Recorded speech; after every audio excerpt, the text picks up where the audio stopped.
got up at 4:30 a.m. to get to the gas station and get in line at 5 a.m. A bachelor party trying to get home to Nashville finds one of the few gas stations open in the region, and it's cash only at the pump. Can the stranded group make it back to Music City? Plus, uncertainty looming around the East Coast port strike has hurricane victims taking another blow. How supply chain issues could paralyze disaster relief efforts. And the path to the White House could hinge on one swing state hanging on by a thread. How the political scales are tipping in October, just weeks away from Election Day. Fox 17 News at 9 starts now. Middle Tennessee's only primetime news. This is Fox 17 News at 9, your Code Red station. I've never seen anything like this before in my life. We've tried to find her friends. We can't. We don't know if they're dead or alive. Anguish and heartbreak as Hurricane Helene survivors try to reconnect with friends and loved ones. Good evening, everybody. I'm Scott Couch. And I'm Megan O'Halloran. It's just awful. We have continuing coverage of what is now the second deadliest hurricane in U.S. history. Today, President Joe Biden and Vice President Kamala Harris traveled to areas impacted by Hurricane Helene. Mr. Biden took an aerial tour of damage in North Carolina, and Ms. Harris spoke with storm victims in Augusta, Georgia. Now in Tennessee, Governor Bill Lee announced the Biden administration has approved his request for an expedited major disaster declaration. That's good news because it opens the door for federal recovery assistance to our 8 hardest hit counties. Right now, the Tennessee death toll from this storm is up to 11 with 23 people missing. The fear is that both of those numbers will increase. In East Tennessee, TEMA is working with East Tennessee National Guardsmen who are providing 24-hour support to those in need. One of the biggest projects is using excavators to clear debris and then taking that debris to large burn piles. So that way then the utility workers can come in and restore electricity to this area. Also, it could be to clear roadways in order to open up the transportation networks and or gain access to communities that are still cut off right now. Guardsmen are prepared to be there for as long as they are needed. I have been crying all the entire time, just worried sick about my boy. New tonight, local men who went to Asheville, North Carolina for a bachelor party end up right in the middle of a natural disaster. With no power or cell service, the groom-to-be lost contact with his family for about a day and a half, leaving his mother scared and fearing the worst. Fox 17 News' Caitlin Miller here in studio tonight after speaking with this mom and her son. Caitlin. Megan, imagine being a parent and not hearing from your son, knowing people were dead and missing in the floods from Helene. These are some of the text messages that Terry Gentry sent to her son, Hunter. I love you so much, Angel. Just thinking of you and praying you and all of y'all are okay. Love you so much. Here's another. Praise the Lord, baby. I miss my boy. I love you so much. I'd love to hear from your sweet voice about right now, all just to make sure that her son Hunter is okay. Hunter Dupree and 8 of his closest friends went to Asheville last Thursday night to celebrate his bachelor party. They started the trip playing board games and hanging out, but when they woke up Friday morning, there was no power. We weren't able to have any running water. We didn't hardly have any groceries, so we had to ration off food. We only had about 8 bottles of water that we had to ration off between the 9 of us. They lit candles to have some sort of light in the house.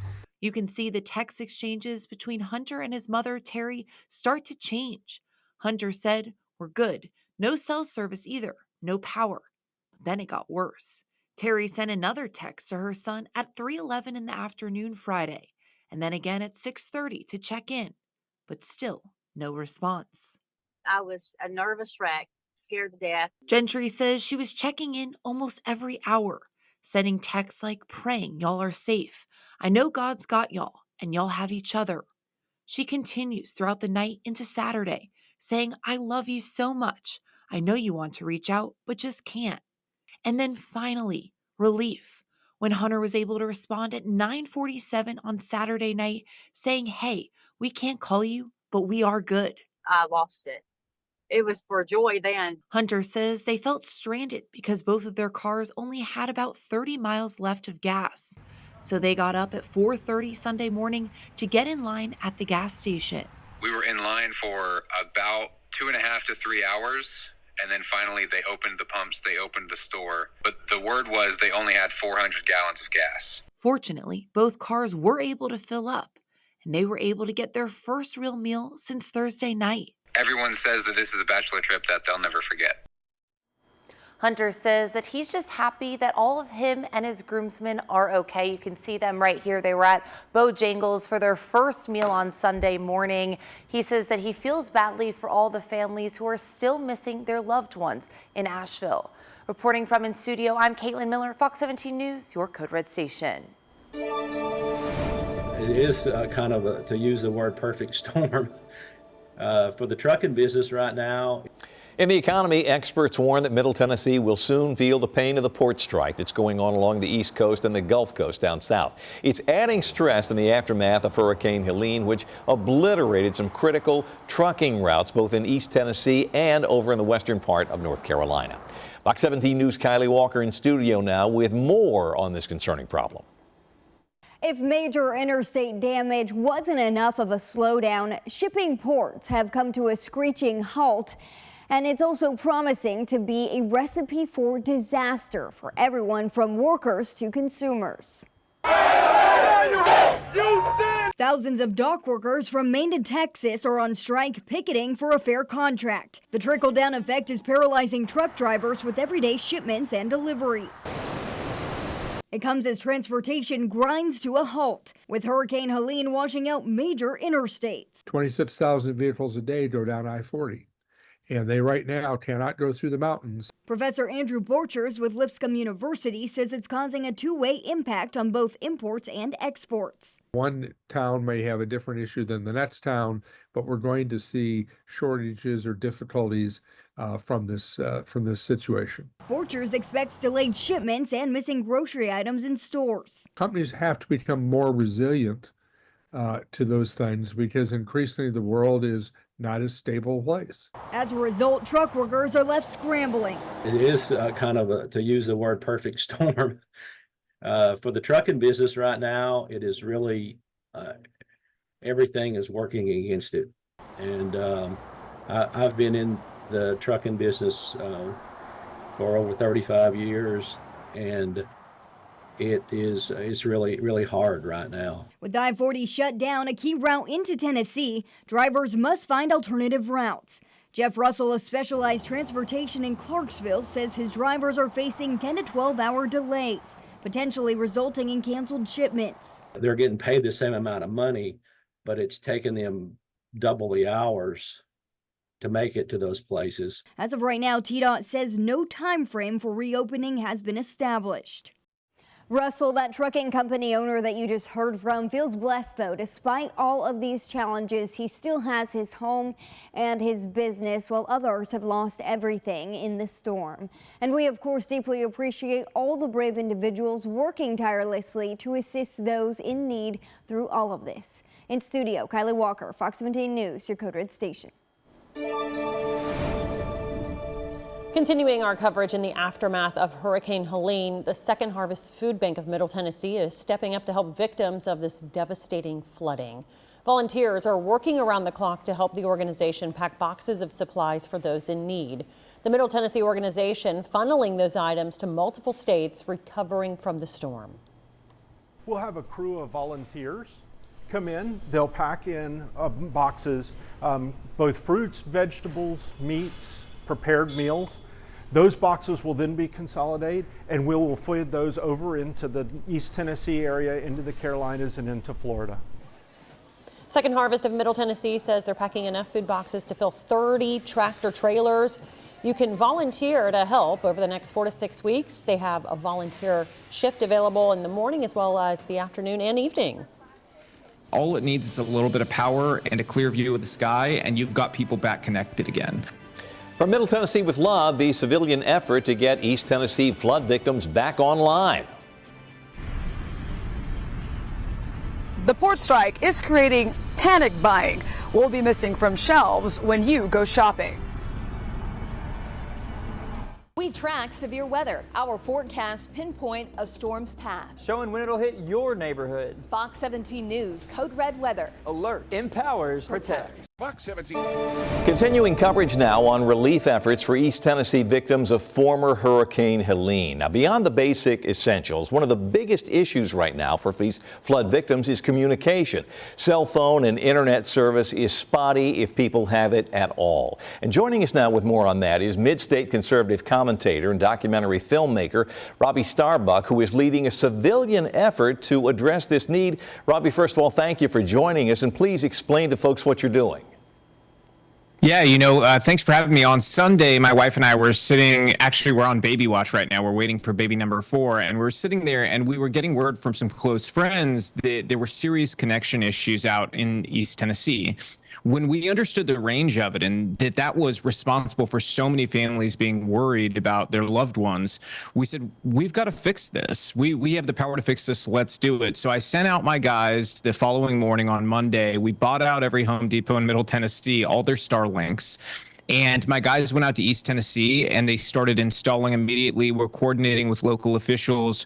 We were able to get 911 online in Johnson County, get their police online, get the fire department up in Trade, Tennessee on.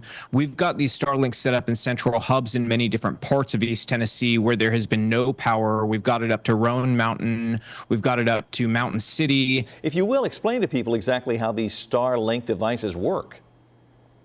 Yeah, Starlink, essentially, the reason it is so critical in emergency management is that a lot of internet goes down because it's terrestrial, so a lot of it's handled here on Earth where we are, right? But in Starlink's case, essentially, as long as you have a clear view of the sky, you can get connected to the internet. And so, a lot of my phone calls I was making yesterday, they were on Wi-Fi calling, and I think a lot of people do that just on a regular basis because it's an easy thing to do, and you don't lose it the way you lose service in some areas. Like we've got a farm, and there's parts of the farm where I don't get service, but if I connect to our Wi-Fi, I'm fine. And so it essentially allows you to connect to Wi-Fi wherever you are as long as you've got that open connection. And there's ways to strengthen that connection as well so that it can reach a lot of people. So the Starlink terminal, part of what makes it really fantastic is that we can connect hundreds and hundreds of people to one terminal at the same time, and they all get great speeds. So it's fantastic in emergency management because this thing, all it needs is a little bit of power and a clear view of the sky, and you've got people back connected again. That's great. And the need is certainly great. Conservative commentator, filmmaker Robbie Starbuck, thanks so much for joining us. Very welcome. Thank you. Now, one way to stay up to date on everything related to the hurricane and the relief efforts is the Fox Nashville YouTube channel. Today, we live streamed Governor Bill Lee's update on the state's recovery plan. You can watch that entire news conference if you like, and also check out all the other stories that we post at the Fox Nashville YouTube page. That's at Fox Nashville on YouTube. The situation today is totally a panic buy situation. In consumer news, the port strike on the east and Gulf Coast is causing people here in the mid-state to hoard toilet paper. And the panic buying is already emptying shelves at some local grocery stores. Fox 17 News' Karen Aguilar joining us live in Germantown with more on what seems to be a widespread impact. We've seen from Kroger here in Germantown that people have been grabbing bulks of toilet paper, throwing them on their shopping cart and taking them home because of fear of a shortage. However, that fear is not real. And instead, experts say that what you should be worried about is that perishable items like bananas will be impacted. They'll be missing from shelves because of the port strike. If you're shopping for toilet paper, you may notice some empty shelves at places like Kroger and Target in Nashville. What are your thoughts on shelves being somewhat empty because people are buying too much toilet paper? I think people are overreacting. Overreacting is right. According to experts like Andy Borchers, a professor of management at Lipscomb University, people are panic buying toilet paper because they think the port strike will make it hard, if not impossible, to get it in the near future. But he says that's far from the truth. It turns out 90% of the toilet paper we use in the U.S. is produced in the U.S. The remaining 10% comes from Canada and Mexico. So there is no impact from the dock workers' strike on toilet paper. The hoarding items, giving shoppers like Brandon Bell COVID PTSD, where actual shortages drove prices up. I think it impacts everybody. I mean, the economy is You know, everything is expensive right now. While toilet paper isn't an issue, Borchers says we do need to worry about items that come to the U.S. from ports, like alcohol and European cars. Perishables, and the biggest single one that's been isolated has been bananas. Borchers says the inability to export to foreign markets during the strike could end up in a glut of products produced here. Shoppers just hope the panic buying will stop. You're panic buying right now, and it's taking away from people who actually need the items. As for the real potential shortage, Professor Borchers tells me consume less bananas and don't try to overbuy items to be fair to everyone until supplies can stabilize. Reporting live in Germantown, Karen Aguilar, Fox 17 News, your Code Red station. Well, we want to know what you think. Are you stocking up on things because you fear the supply chain shortages? This poll is live right now. 381 people weighing in so far. 71.1% say no. They haven't resorted to stocking up on supplies. 28.9% say yes, they're there. Right now, to cast your vote, you can scan the QR code there on your screen. It will take you over to our X page. Our handle's at Fox Nashville, and we'll show you these updated numbers tonight at 10. All right, let's talk about your Code Red forecast. I would like to hoard some of the sunshine I saw this afternoon for what feels like the first time in a while. First time in a while, it's going to be with us for a while. All right. Yeah, it's looking like we are going to be in for a dry couple of weeks. In fact, not finding very much rain for the next couple of days. No hoarding necessary. No, not at all. Does it feel a touch cooler outside, though, or is it just me? It did this morning. Today, yes. Yeah, okay. Yeah. Yes, yeah. Cold front came through today, did cool us down, but guess what? Oh, yeah. It's not going to last. Yeah. Just blink, we're on to the next. That's right. We do have a dense fog advisory in effect for the overnight hours. So we'll see the reduced visibility, especially in low-lying areas and out towards the Cumberland Plateau. In fact, that is where we're already seeing a little bit of the visibility issue. Things are quiet, though, on radar. As you can see that we're not going to find any rain. It looks like at least, I would say, 10 days or longer. Could be 2 weeks before we see a decent rain. A sprinkle here or there, that could be possible, but as of right now, our pattern is very dry. Visibility tracker here, again, I mentioned a little bit of the fog starting to pop up here out in the upper Cumberland region down to about 1 mile, and that will continue to thicken through the overnight. Thursday, temperature around 67 degrees at 10 o'clock. We're up to about 81 by 2. Mainly sunny skies as we go through the afternoon hours. And not only will we be looking at warmer temperatures, the humidity will be going up just a little bit. Still, we will keep dry weather around Thursday, Friday, and Saturday.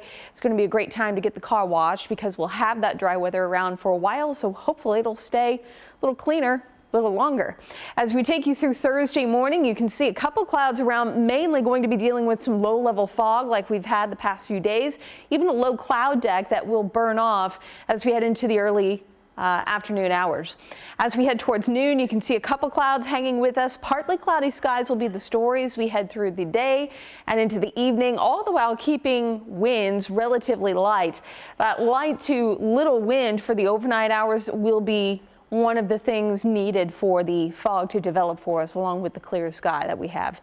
8 o'clock Thursday night, looking at a couple clouds around. And again, we get into Friday morning. I mentioned a sprinkle here or there will be possible, but overall a good chance for rain that's going to bring us measurable precipitation. Does not really look likely, but Future Track trying to paint a few sprinkles out towards the Cumberland Plateau as we get into early Friday morning. Other than that, again, things look fairly quiet. Temperatures area wide, right around 80 up towards the Tennessee-Kentucky border. We're right around 84 here in Nashville. We'll talk more about our weekend ahead, including some of the college matchups that we have going on, football on Saturday, how the weather looks, and more on a very active tropical season that continues for us. It's all in your Fox 17 Code Red forecast. Just ahead, alleged workplace safety violations. Why relatives of Tennessee factory workers killed in the flooding say they were left to fend for themselves.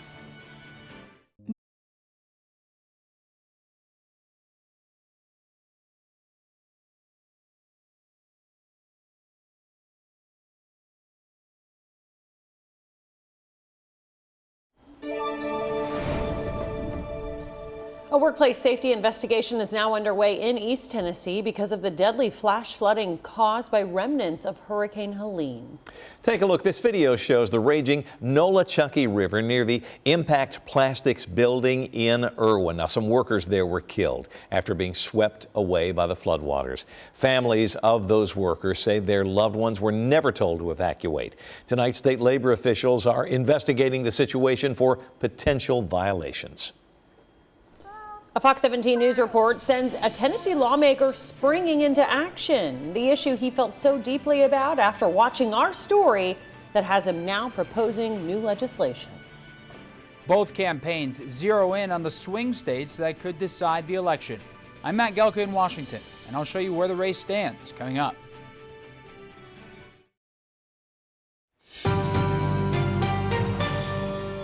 Tonight in Crisis in the Classroom, a state lawmaker is moved to action after seeing our story about a Clarksville teacher accused of manhandling a 4-year-old with autism. The State Department of Children's Services found evidence of abuse. Fox 17 News' Amanda Chen shows us what this lawmaker has in mind. While this lawmaker believes this mother got some answers from the Department of Children's Services, he feels proper training could have prevented the incident. After seeing our story on Fox 17, he wanted to help. Like many parents, Jakira Crockett is protective of her son, Landon. That's why she reached out to several state leaders and heard back from Representative Ronnie Glenn of Montgomery County, who is up for re-election this year. After hearing about Landon's situation, Representative Glenn wants to draft a bill to make sure similar incidents don't occur again. I was losing so much sleep. I was losing hair.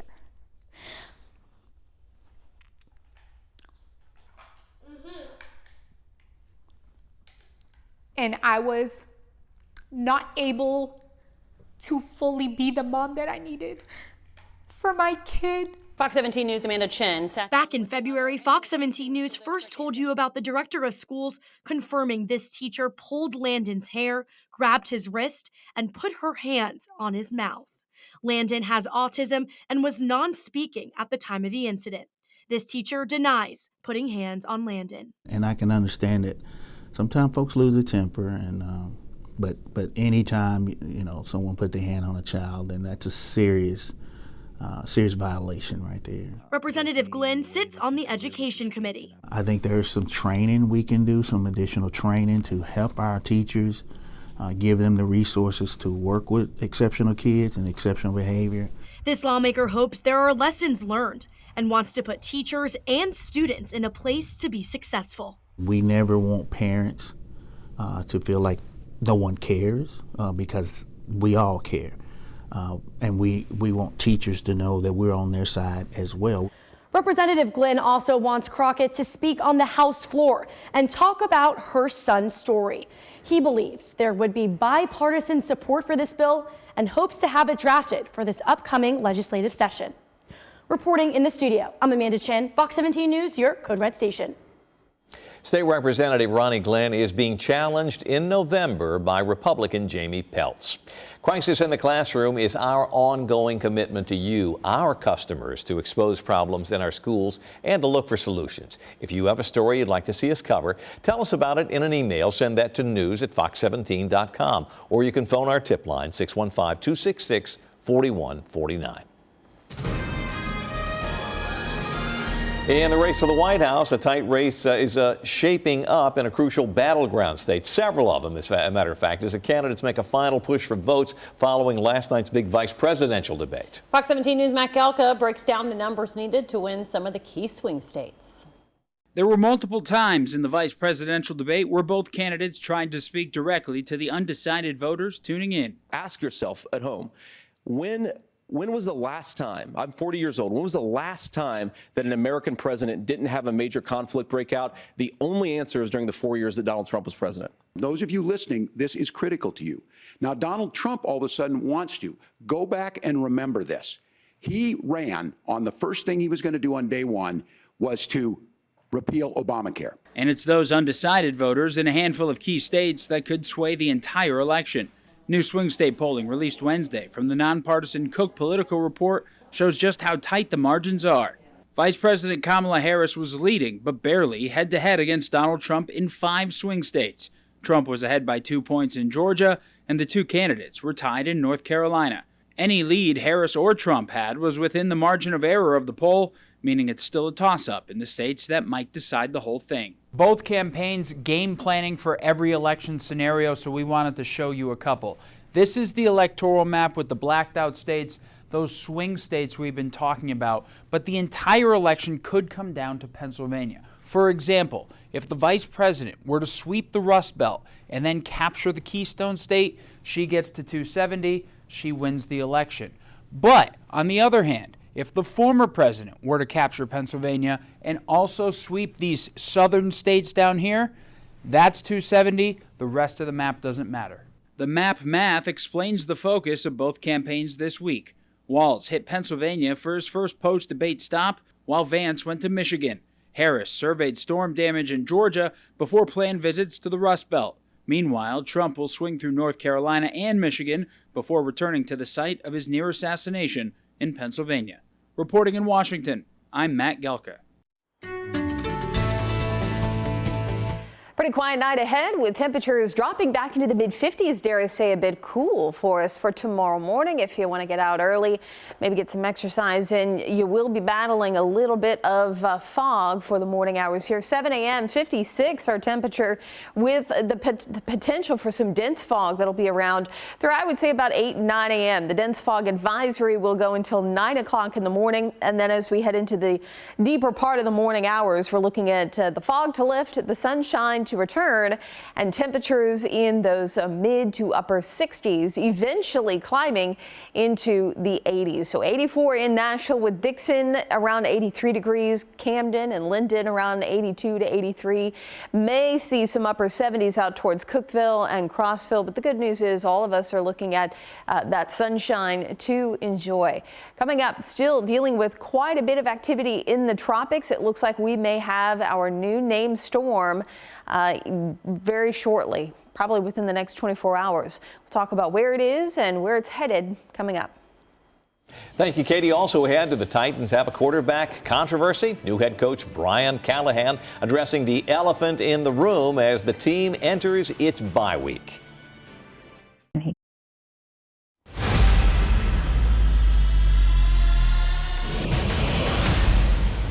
Well, it's no secret Titans quarterback Will Levis is off to a pretty rough start this season. And after backup Mason Rudolph coming in last game, there are a lot of questions about who will be leading the team moving forward. Fox 17 Sports Director Jill Jelnick was at the Titans practice facility today with the team and is here with the very latest on the quarterback controversy.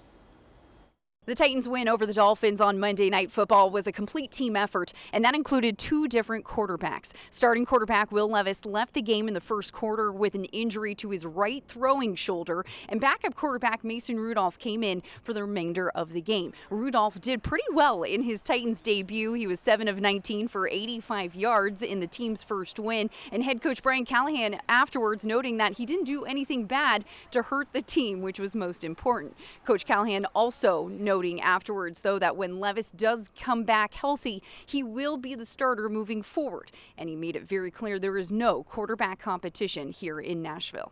I appreciate Mason's professionalism. I appreciate how prepared he was and ready to go into the game. But Will is our starting quarterback. And I said it last night, and I'll reiterate it again, that when he's healthy, he's starting. And hopefully he's healthy for Indy and we're ready to roll, and he's the starting quarterback, because it's hard to play quarterback in the NFL, as everybody knows. There does take some development. Guys make young player mistakes. You see it all across the league right now. And we're going to find out everything about Will that we can. And he's going to continue to grow and get better and play better. He needs to play better for us. And at the end of the day, I believe that he will. And that's where I'm at with that whole thing. There's no controversy. There's no second guessing. That's what's happening. So that's probably as clear as I can state it. The team now enters their bye week, much needed bye week, as a couple players look to get back healthy, including quarterback Will Levis with a shoulder injury and also defensive tackle Jeffrey Simmons, who's coming back from an elbow injury. The team will be away from the facility. They'll have a couple days off and then get right back to work next Monday to prepare for their first divisional game against the Indianapolis Colts. Reporting from the Titans practice facility, Jill Jelnick, Fox 17 Sports, your Code Red station. Well, the NFL is teaming up with the American Cancer Society to increase awareness on the importance of early detection in a new campaign called Crucial Catch, Intercept Cancer. The 5-year survival rate for many cancers is over 90% when detected early. You can visit NFL.com/Crucial Catch to find local cancer screening resources and how to reduce your own cancer risk. Coming up, more on the tropics. There's still a lot going on. In fact, we could have a new named storm soon. Where it is and where it's headed, coming up. Also ahead, tensions rising. What the U.S. is doing tonight as the fighting between Israel and Iran intensifies.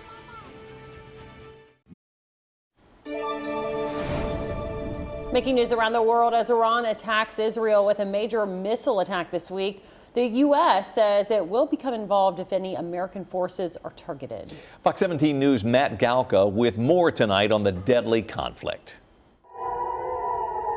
Sirens and flashes filled the air over Tel Aviv and other cities in Israel. The Israeli military estimated Iran launched around 200 ballistic missiles at the country and escalated the conflict in the Middle East. We dealt with such a threat before in the past, and we will deal with it now. Launching towards Israel from Iran will have consequences. Israeli officials said many of the missiles were intercepted by the country's defenses, but there were some impacts. There were no immediate reports of casualties. The United States promised to stand by its ally, with both countries saying Iran would face consequences for the strike. This is totally unacceptable, and the entire world should condemn it. Initial reports suggest that Israel, with the active support of the United States and other partners, effectively defeated this attack. America recently beefed up military forces in the region, including sending more troops and resources to the area. Tensions hit another boiling point in the last week after Israel strikes against Beirut, and a new Israeli ground operation was launched in Lebanon, targeting the Iranian-backed militant group Hezbollah. Israeli Prime Minister Benjamin Netanyahu released a video this week calling on Iranians to reject the current regime and said change was coming. When Iran is finally free, and that moment will come a lot sooner than people think, everything will be different. Our two ancient peoples, the Jewish people and the Persian people, will finally be at peace. Iran launched a missile and drone attack earlier this year that saw a majority of the 300 projectiles intercepted and shot down, amounting to minimal damage. We have made clear that there will be consequences, severe consequences for this attack, and we will work with Israel to make that the case. Iran promised, quote, crushing attacks if Israel retaliated, with Israeli officials saying they have their own plans and they'll respond when they want to.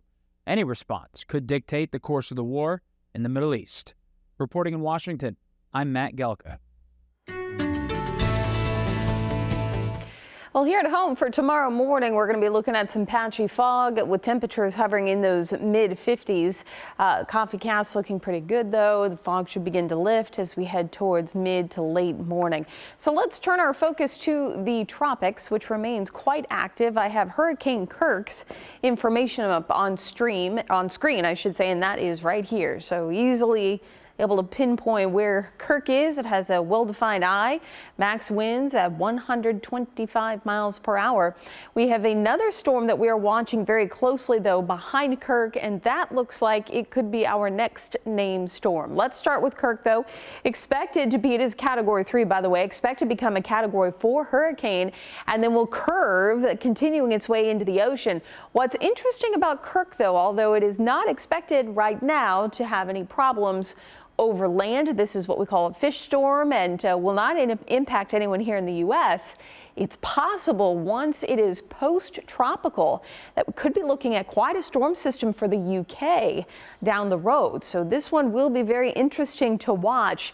Could end up bringing a very powerful storm for folks up in the United Kingdom. Tropical Storm Leslie, in fact, new information just coming out now. The advisory came out a little early, 10 o'clock, has been named. So now Tropical Storm Leslie is on its way and expected to become a hurricane at some point here as we head towards, I would say, next week, maybe even looking at a Category 2 or stronger, or at least end of this week. So another named storm now on the list and something we will keep our eye on here. But right now, not expected to be any pose to threat as far as land goes here. Leslie, of course, now checked off, so the next named storm would be Milton.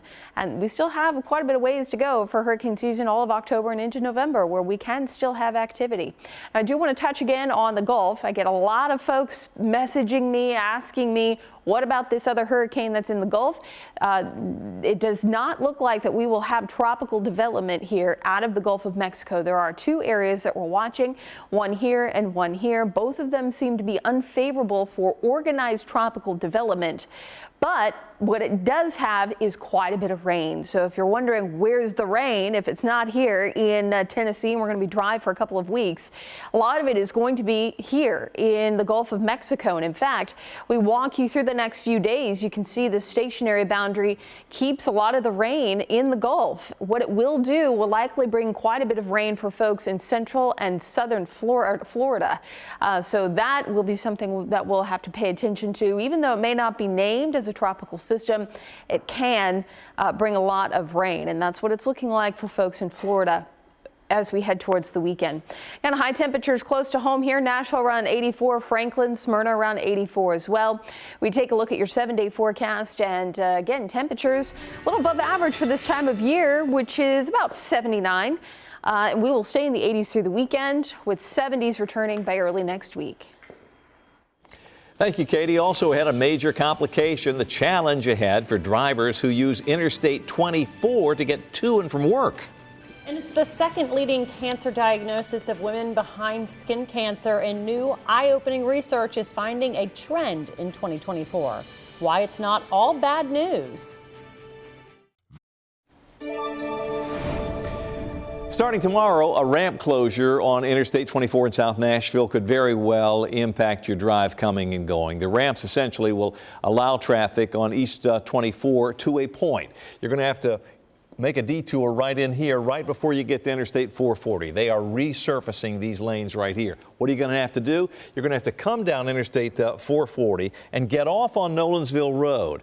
Come south just a bit and then get back on Interstate 440 so you can get back on Interstate 24 headed eastbound into Rutherford County. We can move the prompter up just a little bit. This is going to be like this until next Wednesday, except for the weekends. Breast cancer is the second most common cancer among women, only behind skin cancer. The American Cancer Society estimates more than 310,000 women will be diagnosed with breast cancer this year. But a new report released today finds that while the breast cancer death rate is going down, not all demographics are seeing this downward trend. It's good news, but also bad.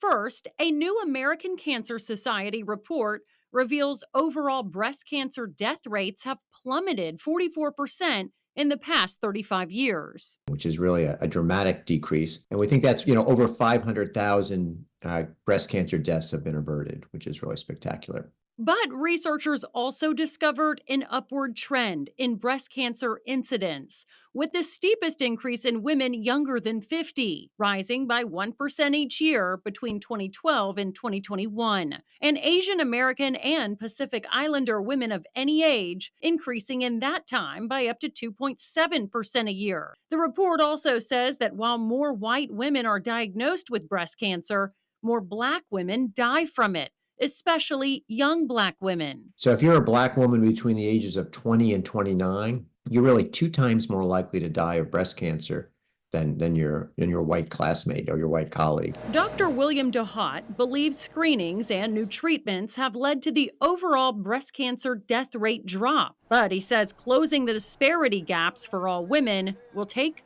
more research. What is driving the cancer risk, whether it's obesity, changes in childbearing habits, or really whether it's a lot of it may be driven to really access to the right kind of care.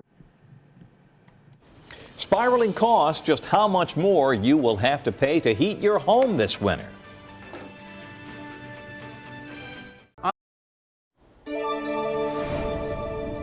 In the economy, warming up your home may cost extra this winter. National energy experts say that home heating expenses could go up about 10% this year. So if you heat with electricity, know this: you're going to end up paying about $1,200 more this year to stay warm. Making matters worse, reports indicate that many people are already struggling to pay their power bills on time, with about 21 million households behind on payments in June.